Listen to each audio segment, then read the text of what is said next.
Hello বন্ধুরা, আজ আমরা লস সিজন 4 এর এক্সপ্লেনেশন সিরিজে আরো গভীরে প্রবেশ করতে চলেছি। আগের এপিসোডে আমরা জেনেছিলাম যে আকাশ থেকে পড়া ওই চারজন মানুষ, ড্যানিয়েল, মাইলস, শার্লট এবং ফ্র্যাঙ্ক, তারা কোনো উদ্ধারকারী নয়, বরং তাদের আসল মিশন হলো দ্বীপের মাস্টারমাইন্ড বেন নিলাসকে খুঁজে বের করা। আর আগের পর্বেই যেটা বলেছিলাম যে আজকের এই পর্ব পুরোপুরি ফোকাস করবে আমাদের সবার প্রিয় এবং অন্যতম ডার্ক ক্যারেক্টার সাইদ জারার উপর। আপনারা যারা সাইদের অতীত জানেন তারা জানেন সে এক সময় ইরাকি রিপাবলিকান গার্ডের একজন দুর্ধর্ষ টর্চারার বা জল্লাদ ছিল, কিন্তু দ্বীপে এসে সে তার সেই অন্ধকার অতীতকে পেছনে ফেলে ভালো মানুষ হওয়ার চেষ্টা করছিল। কিন্তু লস্টের দুনিয়ায় অতীত কখনোই আপনাকে মুক্তি দেয় না। এই পর্বের ফ্ল্যাশ ফরওয়ার্ড বা ভবিষ্যতের কাহিনী আপনাকে এমন একটা ধাক্কা দেবে যার জন্য আপনি মোটেও প্রস্তুত নন। সাইদ ভবিষ্যতে এমন একজনের হয়ে কাজ করতে শুরু করে যা আপনি কল্পনাও করতে পারবেন না। আজকের এই ভিডিওতে আমরা সাইদের এই সাইকোলজিক্যাল পরিবর্তন, দ্বীপের ভেতরের রাজনীতি এবং এপিসোডের শেষ দৃশ্যের সেই মাইন্ড ব্লোয়িং টুইস্ট নিয়ে একেবারে ডিপ ডাইভ করব। আগামী প্রত্যেকটা মিনিট আপনার মনোযোগ এই স্ক্রিনেই আটকে থাকবে, সেটা আমার গ্যারান্টি। তো হেডফোন লাগিয়ে নিন, ভিডিওতে একটা লাইক দিয়ে দিন, আর চলুন শুরু করা যাক। আর এরকমই সমস্ত ভিডিওর জন্য প্লিজ চ্যানেলটিকে সাবস্ক্রাইব করে নিন। এপিসোডের শুরুতেই আমরা একটা ফ্ল্যাশ ফরওয়ার্ডে দেখতে পাই, আমরা জানি সাইদ ওশেনিক 6 এর একজন, অর্থাৎ সে দ্বীপ থেকে বেঁচে ফিরেছে। দৃশ্যটি সেসেলস দ্বীপপুঞ্জের একটা বিলাসবহুল গলফ কোর্সের। সাইদ সেখানে খুব শান্তিতে গলফ খেলছে। হঠাৎ করে একজন লোক এসে তার সাথে গায়ে পড়ে আলাপ করতে শুরু করে। লোকটা সাইদকে উত্ত্যক্ত করছিল। সাইদ প্রথমে শান্ত থাকার চেষ্টা করে, কিন্তু এরপর সাইদ এমন একটা কাজ করে যা আমাদের চমকে দেয়। সে লোকটার সাথে একটা বাজি ধরে, তারপর খুব ঠান্ডা মাথায় পকেট থেকে একটা রিভলভার বের করে। তারপরে আমরা দেখতে পাই সাইদ লোকটাকে গুলি করে মেরে ফেলে। কোনো ইমোশন নেই, কোনো দ্বিধা নেই, যেন এটা তার রোজকার কাজ। বন্ধুরা, সাইদ দ্বীপে কতবার বলেছিল যে সে আর কখনো কোনো মানুষকে মারবে না, সে আর কখনো সেই অন্ধকারে ফিরে যাবে না। কিন্তু ভবিষ্যতে আমরা দেখছি সাইদ একজন প্রফেশনাল হিটম্যান বা গুপ্ত ঘাতকে পরিণত হয়েছে। কিন্তু কেন, কি এমন ঘটেছিল যার জন্য সাইদকে আবার এই পথ বেছে নিতে হয়েছিল? পরের সিনের ফ্ল্যাশ ফরওয়ার্ডে আমরা দেখি সাইদ জার্মানির বার্লিনে একটা ক্যাফেতে বসে আছে। সে এলসা নামের একটি অত্যন্ত সুন্দরী মেয়ের সাথে রোমান্টিক ডেটে রয়েছে। তাদের দুজনের মধ্যে একটা গভীর সম্পর্ক তৈরি হয়েছে বলে মনে হয়, কিন্তু সাইদ আসলে এলসাকে ব্যবহার করছে। এলসার বস হলো দ্য ইকোনমিস্ট নামের এক রহস্যময় ব্যক্তি, যাকে সাইদ টার্গেট করেছে। সাইদ এই এলসার মাধ্যমেই ওই ইকোনমিস্টের কাছে পৌঁছতে চায়। এর পরের সিনে আমরা আবার দ্বীপের বর্তমান সময় ফিরে আসি। জ্যাকের ক্যাম্পে সবাই মাইলসের কথা শুনে স্তব্ধ। তারা বেনকে খুঁজতে এসেছে। সাইদ জ্যাককে বলে যে সে হেলিকপ্টারের পাইলট ফ্র্যাঙ্ক লাপিডাসের সাথে একটা ডিল বা চুক্তি করবে। ডিল হলো সাইদ লকের ক্যাম্প থেকে শার্লটকে উদ্ধার করে আনবে, আর বিনিময়ে ফ্র্যাঙ্ক সাইদকে হেলিকপ্টারে করে মালবাহী জাহাজে নিয়ে যাবে, যাতে সাইদ নিজে চোখে দেখতে পারে ওই জাহাজে কারা আছে। জ্যাক প্রথমে রাজি হয় না, কিন্তু সাইদের যুক্তির কাছে তাকে হার মানতে হয়। সাইদ কেট এবং মাইলসকে সাথে নিয়ে লকের ক্যাম্পের দিকে, অর্থাৎ ব্যারাকের দিকে রওনা দেয়। এর পরের সিনে জঙ্গলের ভেতর দিয়ে যাওয়ার সময় মাইলসের আসল রূপটা আমরা দেখতে পাই। সে খুব ইরিটেটিং এবং অ্যারোগেন্ট। সে কেটকে তার অপরাধী অতীতের কথা বলে খোঁটা দেয়। কেট বুঝতে পারে যে এই ফ্রেটার বা মালবাহী জাহাজের টিমের কাছে ওশেনিক 815 এর যাত্রীদের সবার সমস্ত ফাইল এবং ইতিহাস আগে থেকেই আছে। কেট ভয় পেয়ে যায়, এই ভেবে যে এরা কি তাহলে কেটকে খুনের দায় অ্যারেস্ট করতে এসেছে। এর পরের সিনে আমরা দেখতে পাই সাইদ, কেট এবং মাইলস যখন ব্যারাকে পৌঁছয় তখন তারা দেখে পুরো জায়গাটা জনশূন্য, কোনো সারা শব্দ নেই। তারা সাবধানে এগোতে থাকে। সাইদ বুঝতে পারে যে এটা একটা ফাঁদ হতে পারে। হঠাৎ তারা একটা ঘরের ভেতর হার্লিকে দেখতে পায়। হার্লি একটা দড়ি দিয়ে বাঁধা অবস্থায় একটা আলমারিতে আটকে রয়েছে। এরপরেই আমরা দেখি যে সাইদ দ্রুত গিয়ে হার্লিকে মুক্ত করে। হার্লি খুব ভয় ভয় বলে, লক পাগল হয়ে গেছে, ও সবাইকে আটকে রাখছে, ও আমাকে এখানে বেঁধে রেখে পালিয়েছে। সাইদ হার্লির কথা বিশ্বাস করে এবং তাকে সাহায্য করার চেষ্টা করে। কিন্তু বন্ধুরা, এখানেই লস্টের মাইন্ড গেম শুরু হয়। সাইদ যখন ঘরের ভেতর অন্যান্য দরজা চেক করছে তখন হার্লি অদ্ভুত দৃষ্টিতে কেট এবং মাইলসের দিকে তাকায়। আর ঠিক তখনই একটা দরজা ভেঙে ঢোকার শব্দ। সয়াল, লক এবং রুসো পেছন থেকে এসে সাইদ আর কেটের মাথায় বন্দুক ঠেকায়। হ্যাঁ বন্ধুরা, হার্লি লককে সাহায্য করছিল। লক জানতো যে সাইদ হার্লিকে দেখলে ইমোশনাল হয়ে পড়বে এবং তার গার্ড ডাউন করে দেবে। লক এই দুর্বলতার সুযোগ নিয়েই সাইদকে বন্দি করে ফেলে। লকের এই স্ট্র্যাটেজিক মাইন্ডই এই সিজনে তাকে একজন বুদ্ধিমত্তা সম্পন্ন লিডার হিসেবে প্রমাণ করে তুলেছে। এর পরের সিনে আমরা ফ্ল্যাশ ফরওয়ার্ড, অর্থাৎ ভবিষ্যতের টাইমলাইনে পৌঁছে যাই। বার্লিনে সাইদ এবং এলসার সম্পর্কটা আরো গভীর হয়েছে। সাইদের মনে এলসার জন্য সত্যি সত্যি একটা সফট কর্নার তৈরি হয়েছে এবং এলসার উচিত যত তাড়াতাড়ি সম্ভব শহর ছেড়ে পালানো। সাইদ নিজের অ্যাসাসিন বা গুপ্ত ঘাতকের আইডেন্টিটা লুকোতে চায়, কারণ সে এলসাকে সত্যিই ভালোবেসে ফেলেছে। সাইদ যখন এলসাকে জড়িয়ে ধরে ঠিক তখনই এলসার মোবাইলটা বেজে ওঠে। এরপরে আমরা দেখতে পাই এলসা সাইদের দিক থেকে মুখ ফেরায় এবং তার চোখের সেই ইনোসেন্ট লুকটা মুহূর্তের মধ্যে একটা কোল্ড ব্লাডেড কিলারের লুকে পরিণত হয়। সে তার পার্স থেকে একটা বন্দুক বার করে এবং সাইদের কাঁধে একটা সজোরে গুলি করে। এরপর আমরা দেখি সাইদ ছিটকে পড়ে যায়, রক্তে ভেসে যায় মেঝে। আমরা জানতে পারি যে এলসাও একজন গুপ্তচর। দ্য ইকোনমিস্ট আগে থেকেই জানতো যে সাইদ তাকে মারতে আসছে, তাই সে এলসাকে সাইদের ওপর নজর রাখার জন্য পাঠিয়েছিল।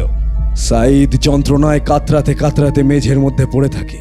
এবার আমরা দেখি এলসা যখন তার দিকে এগিয়ে আসে তাকে একবারে ফিনিশ করে দেওয়ার জন্য, তখন সাইদ তার শেষ শক্তি দিয়ে নিজের বন্দুক বের করে এবং এলসাকে গুলি করে এবং এলসা মারা যায়। বন্ধুরা, এই দৃশ্যটি সাইদের ট্র্যাজিক জীবনের সবচেয়ে বড় উদাহরণ। সে যখনই কাউকে ভালোবাসতে যায় তখন হয় সে মারা যায়, নয়তো সে তার সাথে বিশ্বাসঘাতকতা করে, যেমন শ্যানন বা নাদিয়া। সাইদের জীবন যেন অভিশপ্ত। এর পরের সিনে আমরা আবার দ্বীপের টাইমলাইনে ফিরে যাই। ব্যারাকে সাইদ এখন লকের বন্দি। লক সাইদকে একটি ঘরে নিয়ে যায় যেখানে সে বেন লিনাসকে আটকে রেখেছে। সাইদ বেনের দিকে তাকিয়ে লককে বলে, তুমি বুঝতে পারছো না লক, তুমি কাকে বন্দি করে রেখেছো? এই লোকটা একটা সাপ। লক খুব শান্ত গলায় সাইদকে বলে, তুমি যে শার্লটকে নিতে এসেছো তাকে আমি ছাড়বো না, কারণ এই শার্লটের টিমের লোকেরা আমাদেরকে মারতে এসেছে। এখানে সাইদ লককে একটা চমৎকার অফার দেয়। সাইদ বলে, তুমি কি জানতে চাও না এই জাহাজের লোকেরা আসলে কারা এবং তারা বেনকে কেন খুঁজছে? আমি শার্লটকে নিয়ে যাব, কিন্তু তার বদলে আমি মাইলসকে তোমার কাছে রেখে যাব। মাইলস তোমাকে সব প্রশ্নের উত্তর দেবে। লক এই অফারে রাজি হয়ে যায়। মাইলস এখন লকের বন্দি এবং শার্লট মুক্ত। কিন্তু সবচেয়ে অবাক করার মতো ঘটনা ঘটায় কেট অস্টেন। সাইদ যখন শার্লটকে নিয়ে জ্যাকের কাছে ফেরার জন্য প্রস্তুত, তখন কেট বলে সে যাবে না। কেন? কারণ কেট মাইলসের কাছ থেকে জানতে পেরেছে যে ওই জাহাজের লোকেরা কেটের ক্রিমিনাল রেকর্ড সম্পর্কে সব জানে। কেট যদি ওই জাহাজে করে আমেরিকায় ফেরে তবে তাকে সোজা জেলে যেতে হবে। তাই সে সিদ্ধান্ত নেয় যে লকের দলেই থেকে যাবে। সে সয়ারের কাছে থেকে যাওয়ার সিদ্ধান্ত নেয়। এখানে কেটের চরিত্রের সেই সেলফিশ বা স্বার্থপর দিকটা আবার প্রকাশ পায়। সে জ্যাককে ভালোবাসে ঠিকই, কিন্তু নিজের স্বাধীনতার জন্য সে যে কোনো কিছু করতে পারে। এর পরের সিনে আমরা দেখতে পাই সাইদ শার্লটকে নিয়ে সফলভাবে জ্যাকের ক্যাম্পে ফিরে আসে। ফ্র্যাঙ্ক ল্যাপিডাস সাইদকে তার প্রতিশ্রুতি অনুযায়ী হেলিকপ্টারে ওঠার অনুমতি দেয়। কিন্তু ঠিক যখন হেলিকপ্টার উঠতে যাবে তখন সেখানে ছুটে আসে আমাদের ডেসমন্ড হিউম। ডেসমন্ড ফ্র্যাঙ্ককে বলে, তুমি কি পেনি উইডমোরকে চেনো? এই জাহাজটা কি পেনি পাঠিয়েছে? ফ্র্যাঙ্ক ডেসমন্ডের দিকে তাকিয়ে বুঝতে পারে যে এই লোকটা পেনিকে খুব ভালোবাসে। সে ডেসমন্ডকেও হেলিকপ্টারে তুলে নেয়। সাইদ, ডেসমন্ড এবং নামের মৃতদেহ নিয়ে ফ্র্যাঙ্ক ল্যাপিডাসের হেলিকপ্টার দ্বীপের আকাশ ছেড়ে মালবাহী জাহাজের দিকে উড়ে যায়। জ্যাক নিচে দাঁড়িয়ে সেই উড়ে যাওয়া হেলিকপ্টার দেখে। একটা অদ্ভুত অস্বস্তি জ্যাকের মনে কাজ করে। কিন্তু বন্ধুরা, এই এপিসোডের আসল দৃশ্য বা আসল বোমাটা ফাটে একদম শেষ দৃশ্যে। ফ্ল্যাশ ফরওয়ার্ড, আমরা দেখি গুলিবিদ্ধ সাইদ কোনো মতে একটা পশু চিকিৎসালয়ে এসে পৌঁছেছে। সেখানে একজন ডাক্তার সাইদের কাঁধ থেকে গুলি বের করে তার ক্ষতস্থান সেলাই করে দিচ্ছে। সাইদের প্রচণ্ড যন্ত্রণায় মুখ কুঁচকে আছে। ঠিক সেই সময় ওই ক্লিনিকের দরজা খুলে একজন ভেতরে ঢোকে। লোকটি ধীর পায়ে সাইদের সামনে এসে দাঁড়ায়। সাইদ লোকটির দিকে তাকিয়ে বলে, আমি কাজটা করেছি, এলসা মারা গেছে। বুম! দ্যাটস রাইট গাইজ, সেই লোকটি আর কেউ নয়, স্বয়ং বেঞ্জামিন লিনাস। বেন লিনাস ভবিষ্যতে দ্বীপ থেকে বের হয়ে এসেছে। সে দামি কোট পরে আছে। সে সাইদের বসের মতো আচরণ করছে। বেন সাইদের ক্ষতস্থানের দিকে তাকিয়ে খুব ঠান্ডা গলায় বলে, গুড জব সাইদ, কিন্তু আমাদের আরো অনেক কাজ বাকি। ওই লিস্টে আরো অনেক নাম আছে যাদের আমাদের মারতে হবে। সাইদ চোখে জল নিয়ে একটা অসহায় এবং রাগী দৃষ্টিতে বেনের দিকে তাকিয়ে বলে, ওরা কিন্তু জানতে পেরে গেছে যে আমি তোমাকে সাহায্য করছি। তো কেমন লাগছে আপনাদের? আপনারা কি বুঝতে পেরেছিলেন যে বেন লিনাসের হয়ে সাইদ একজন হিটম্যানের কাজ করছিল? ওই দ্বীপ থেকে বেরোনোর পর সাইদ এবং বেনের মধ্যে এমন কি হলো যে তাদের সম্পর্কের একটা ভোল বদল ঘটলো? আপনাদের কি মনে হয় অবশ্যই কমেন্ট বক্সে আমাদের জানাবেন। চলুন আবার গল্পে ফিরে আসা যাক। আচ্ছা, গল্পে ফেরার আগে একটা প্রশ্ন, যে আপনাদের মধ্যে কেট অস্টেন চরিত্রকে কার কার ভালো লাগে আর কার কার খুব বিরক্তিকর লাগে? অবশ্যই কমেন্টে আমাদের জানাবেন, কারণ গল্পের পরের অংশটা বেশিরভাগ কেট অস্টেন চরিত্রের আশেপাশেই ঘোরাঘুরি করবে। আমরা দ্বীপে কেটের বর্তমান অবস্থার সাথে সাথে দেখব তার ভবিষ্যৎ বা ফ্ল্যাশ ফরওয়ার্ড টাইম লাইনে, যেখানে কেটকে মুখোমুখি হতে হচ্ছে তার জীবনের সবচেয়ে বড় শাস্তির, তার অতীতের অপরাধের বিচার। কিন্তু এই পুরো পর্বের শেষে এমন কিছু একটা রিভিল হবে যা দেখার পর আপনি আক্ষরিক অর্থেই স্ক্রিনের দিকে হাঁ করে তাকিয়ে থাকবেন। সিনের শুরুতেই আমরা দেখতে পাচ্ছি ফ্ল্যাশ ফরওয়ার্ড অর্থাৎ ভবিষ্যতের টাইম লাইনে। আমরা জানি কেট ওশানিক 6-এর একজন, সে ফিরে এসেছে, কিন্তু কেট তো একজন ওয়ান্টেড ক্রিমিনাল, তাই ফিরে আসার সাথে সাথেই তাকে সোজা জেলে পোড়া হয়েছে। আমরা দেখি কেট কোর্টরুমে বসে আছে, প্রসিকিউটর বা বিপক্ষের উকিল কেটের বিরুদ্ধে চার্জগুলো পড়ছেন: মার্ডার, ব্যাংক ডাকাতি, অফিসারকে আক্রমণ এবং পুলিশের হাত থেকে পালানো। বন্ধুরা, এখানে আপনাদের একটা জিনিস মনে করিয়ে দিই, আপনারা কি মনে করতে পারছেন কেট আসলে কাকে খুন করেছিল? হ্যাঁ, সে তার নিজের সৎ বাবাকে খুন করেছিল, গ্যাসে পুড়িয়ে মেরেছিল, কারণ সে তার মায়ের ওপর অত্যাচার করত। সিনটাই আমরা দেখতে পাই কোর্টে কেটের উকিল তাকে বাঁচানোর অনেক চেষ্টা করছে, কারণ কেট ওশানিক 815-এর একজন সার্ভাইভার। সারা দেশের মানুষের তার প্রতি একটা সহানুভূতি আছে, কিন্তু বিপক্ষের উকিল একটা ট্রাম্প কার্ড খেলে। ও বলে, আমাদের কাছে এমন একজন সাক্ষী আছে যে প্রমাণ করে দেবে কেট কতটা ভয়ঙ্কর। সাক্ষীর নাম ঘোষণা করা হয় ডায়ান ইয়ানসেন। আপনারা কি জানেন এই ডায়ান কে? সে হলো কেটের নিজের মা, যে নিজের মেয়ের বিরুদ্ধেই সাক্ষ্য দিতে কোর্টে এসেছে। আপনারা ভাবুন তো পরিস্থিতিটা, যে মেয়েটা তার মাকে বাঁচানোর জন্য নিজের বাবাকে খুন করলো, আজ সেই মাই তাকে জেলে পাঠানোর জন্য দাঁড়িয়েছে। লস্টের চরিত্রগুলোর সাইকোলজি সত্যি অবাক করার মতো, তাই না? এবার চলুন ফিরে যাই দ্বীপে, আসল টাইম লাইনে। গল্পে আগে আমরা দেখেছিলাম যে কেট জ্যাকের কাছে ফিরে না গিয়ে লকের দলে অর্থাৎ ব্যারাকে থেকে গিয়েছিল। কিন্তু কেট কেন থেকে গেল? সয়ার ভাবে কেট হয়তো তার জন্য থেকে গেছে, কিন্তু না, কেট অস্টেনের মাথায় অন্য প্ল্যান ঘুরছে। কেট জানতে চায় জাহাজের লোকেরা, বিশেষ করে মাইলস, তার ক্রিমিনাল রেকর্ড সম্পর্কে কতটা জানে। এর পরের সিনে আমরা দেখতে পাই কেট একটু চালাকি করে মাইলসকে যে ঘরে বন্দি করে রাখা হয়েছে সেখানে ঢোকার চেষ্টা করে, কিন্তু জন লক তাকে ধরে ফেলে। লক এখন তার আগের সেই সাধু জন লক নেই। লক এখন লিডার, সে একটু ডিক্টেটর বা স্বৈরাচারী হয়ে উঠেছে। লক কেটকে পরিষ্কার জানিয়ে দেয়, আমার বন্দীদের সাথে আমার অনুমতি ছাড়া কেউ কথা বলতে পারবে না। বন্ধুরা, আপনারা কি একটা পরিবর্তন খেয়াল করেছেন? সিজন 1-এর জন লক আর সিজন 4-এর জন লকের মধ্যে আকাশ পাতাল তফাৎ। আপনাদের কি এই জন লকের অ্যাগ্রেসিভ লিডারশিপ ভালো লাগছে, নাকি জ্যাককেই আপনাদের এর থেকে ভালো লিডার মনে হয়েছিল? কমেন্ট বক্সে আপনাদের মতামতটা আমরা দেখতে চাই। কিন্তু এর পরের সিনে আবার ফ্ল্যাশ ফরওয়ার্ড অর্থাৎ ভবিষ্যতের টাইমলাইন। কোর্টরুমের একটা দৃশ্য, কেটের উকিল কেটকে বাঁচাতে এবার ডাকেন এমন একজনকে যাকে পুরো পৃথিবী এখন হিরো হিসেবে চেনে, ডক্টর জ্যাক শেফার্ড। জ্যাক কোর্টে এসে দাঁড়ায়। উকিল জ্যাককে প্রশ্ন করে, ওই দ্বীপে আপনাদের সাথে কি হয়েছিল? আর এখানে জ্যাক এমন কিছু একটা বলে যা শুনে আমরা দর্শকরা জাস্ট চমকে যাই। জ্যাক আন্ডার ওথ বা শপথ নিয়ে পুরো কোর্টকে ডাহা মিথ্যে কথা বলে। জ্যাক বলে যে বিমানটা যখন জলে ক্র্যাশ করে তখন মাত্র 8 জন বেঁচে ছিল, বাকি সবাই মারা যায়। আর ক্র্যাশের পর আমরা জলে হাবুডুবু খাচ্ছিলাম। কেট যদি সেদিন আমাদের ফার্স্ট এড না করত, আমাদের যত্ন না নিত, তাহলে আমরা ওশেনিক 6 আজ বেঁচে ফিরতাম না। জ্যাকের এই মিথ্যে সাক্ষ্য কেটকে পুরো পৃথিবীর চোখে একজন হিরোইনে পরিণত করে। আচ্ছা, আপনারা বলুন তো, জ্যাক যে সবসময় সত্যের পথে চলে, সে কেন কোর্টে দাঁড়িয়ে এমন নির্ভেজাল মিথ্যে বলল? কেন সে বলল যে মাত্র 8 জন বেঁচে ছিল? এই মিথ্যে বলার পেছনের আসল মাস্টারমাইন্ড কে? আপনারা ভাবতে থাকুন, আমি ভিডিও শেষে আপনাদের উত্তরটা দেব। এর পরের সিনে আমরা দেখতে পাই যে ওই সাক্ষ্যের পর কেট লুকিয়ে তার মা ডায়ানের সাথে দেখা করে। ডায়ান এখন হুইল চেয়ারে বন্দি এবং সে ক্যান্সারে আক্রান্ত। ডায়ান কেটকে বলে যে সে কোর্টে সাক্ষ্য দেবে না। সে কেটকে মাফ করে দিয়েছে, কিন্তু সে কেটকে আর কখনো দেখতে চায় না। এর ফলে কেটের বিরুদ্ধে মামলা দুর্বল হয়ে যায়। প্রসিকিউটর বাধ্য হয়ে কেটকে একটি প্লি ডিল অফার করে। কেটকে কোনো জেল খাটতে হবে না, শুধু 10 বছরের প্রবেশন, আর সে ক্যালিফোর্নিয়া স্টেট ছেড়ে কোথাও যেতে পারবে না। কেট এখন মুক্ত। এর পরের সিনে আমরা আবার দ্বীপের ফ্ল্যাশব্যাকে ফেরত চলে যাই। কেট কোনো মতে সয়ারের সাহায্য নিয়ে লককে বোকা বানিয়ে মাইলসের বন্দি ঘরে ঢুকে পড়ে। ও মাইলসকে জিজ্ঞেস করে, বলো তোমরা আমার সম্পর্কে কি জানো? মাইলস খুব ধূর্ত, সে হাসতে হাসতে বলে, আমি তোমাকে সব বলবো, কিন্তু তার আগে তোমাকে আমার একটা কাজ করে দিতে হবে। আমাকে বেন লিনাসের সাথে 1 মিনিটের জন্য কথা বলিয়ে দাও। এরপরে আমরা দেখি কেট রাজি হয়ে যায়। সে মাইলসকে নিয়ে বেনের বন্দি ঘরে যায়। আর এরপর আমরা মাইলসের আসল ক্যারেক্টারটা দেখতে পাই। মাইলস বেনকে বলে, আমি জানি তুমি কে, আর আমার বস চার্লস উইডমোর তোমাকে কতটা মরিয়া হয়ে খুঁজছে, কিন্তু আমি একটা ডিল করতে চাই। মাইলস বেনকে বলে বেন যদি তাকে $3.2 মিলিয়ন দেয় তাহলে মাইলস তার বসকে গিয়ে বলবে যে বেন মারা গেছে। বেন খুব ঠান্ডা মাথায় হাসে। বন্দি অবস্থায় থেকেও তার কনফিডেন্স দেখার মতো।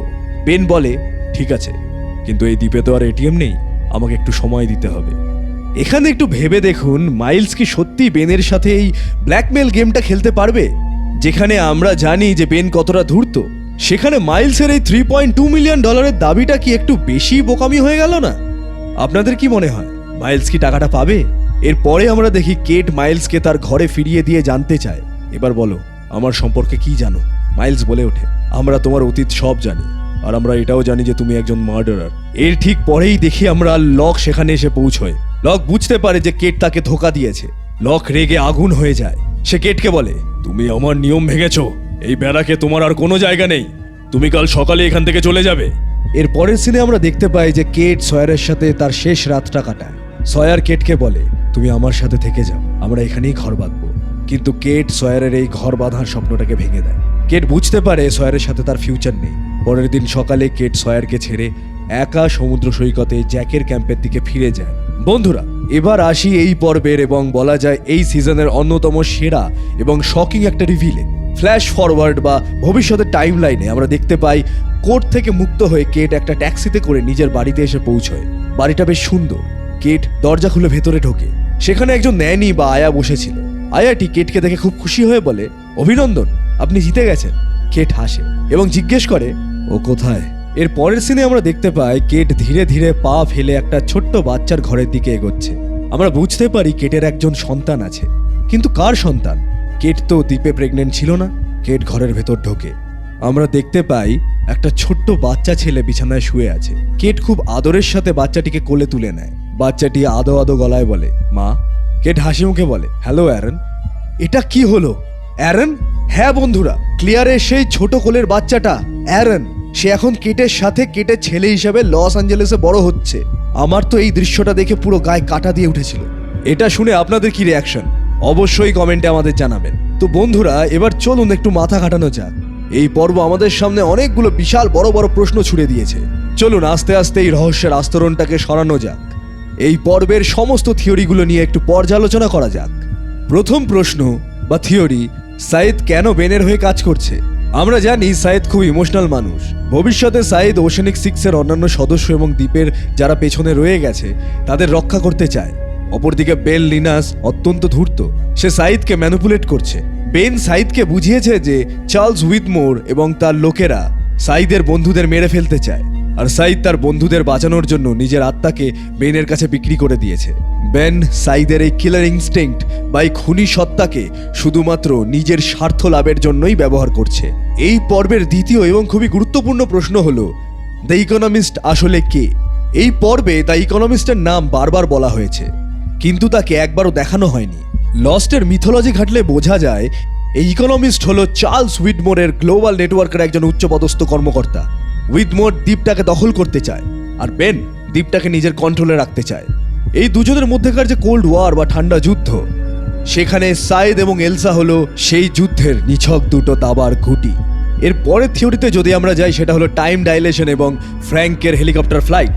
এই পর্বে যখন আমরা দেখি ফ্র্যাঙ্ক তার হেলিকপ্টার নিয়ে উড়ে যাচ্ছে, তখন ফ্র্যাঙ্ক বলে, ড্যানিয়েল আমাকে একটা নির্দিষ্ট অ্যাঙ্গেল বা রুট ফলো করতে বলেছে, নইলে আমরা হারিয়ে যাব। এই ছোট্ট ডায়লগটা লস্টের অন্যতম শ্রেষ্ঠ science fiction concept time dilation বা সময়ের বিকৃতির দিকে ইঙ্গিত করে। দ্বীপের চারপাশে স্পেস টাইম সাধারণ পৃথিবীর মতো নয়। একটু এদিক ওদিক হলেই মানুষের ব্রেন অতীত এবং ভবিষ্যতের মধ্যে গুলিয়ে ফেলতে শুরু করবে। আর এই কনসেপ্ট নিয়েই তৈরি হয়েছে গল্পের পরবর্তী পর্বগুলো। এবার চলে যাই আমরা পরের থিওরিতে, সেটা হলো দ্য ওশেনিক কভার আপ। আপনাদের কাছে আমি প্রশ্ন ছুড়ে দিয়েছিলাম যে জ্যাক কেন কোর্টে মিথ্যে বলল। এর উত্তর হলো the oceanic 6 cover up.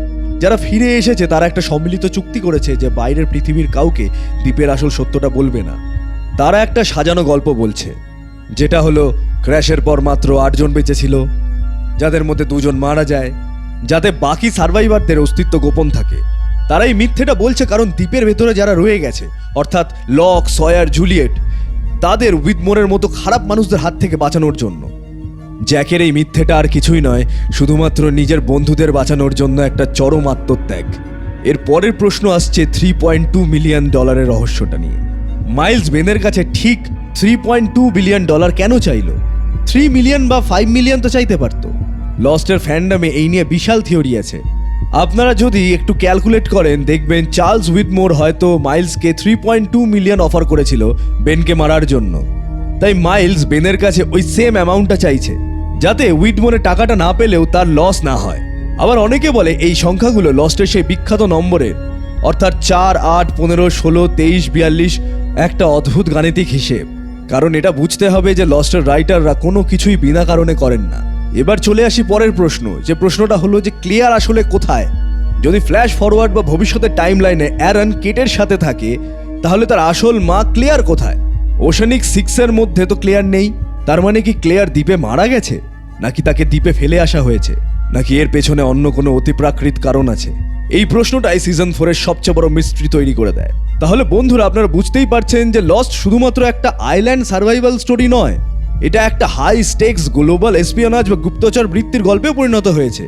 Ben Linus যে কতটা ভয়ঙ্কর একজন ম্যানিপুলেটর তা এই পর্বটাই প্রমাণ করে দিচ্ছে। দ্বীপের ভেতরে সে বন্দী, কিন্তু ভবিষ্যতের পৃথিবীতে সে পুরো গেমটাকে কন্ট্রোল করছে।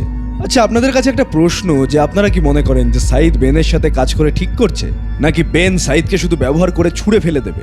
আপনাদের মতামত অবশ্যই নিচে কমেন্ট বক্সে আমাদের লিখবেন। এই পর্বের শেষটা আমাদের বুঝিয়ে দিল যে কেট অস্টেন চরিত্রের লেয়ার বা স্তরগুলো কতটা গভীর।